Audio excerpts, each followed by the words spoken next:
మనం దంత వైద్యుల దగ్గరికి వెళ్ళాల్సిన అవసరమే పడదంట. ఇవేం చేస్తున్నారంటే ఇప్పుడు ఫారినర్స్ అందరూనేమో వీటి గురించి తెలుసుకొని ఇక్కడి నుంచి వేప పుల్లలు ఇవన్నీ ఇక్కడి నుంచి వాళ్ళు తీసుకుని వెళ్తుంటే మనం మాత్రము బ్రష్ పట్టుకుని వాడుతున్నాము. ఆ బ్రష్ వల్ల మనము పుల్ల వాడితే ఏమవుతుంది, అవి దంతాల్లో ఉన్న క్రిములు చంపుతాయంట. అలా లేకుండా మనం బ్రష్లు వాడడం వల్ల ఏమవుతుంది, అస్తమాటికి దంతాల్లో ఏవో ప్రాబ్లం రావడము, డాక్టర్స్ దగ్గరికి వెళ్ళడము జరుగుతుంది.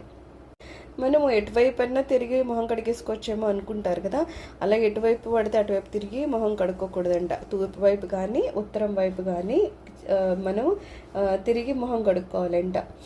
అంటే మనం డైరెక్షన్ మారితే కూడా క్రిములు చేరుతాయా అంటే అవునని చెప్తున్నారు. దానికి రీజన్స్ చెప్తున్నారు.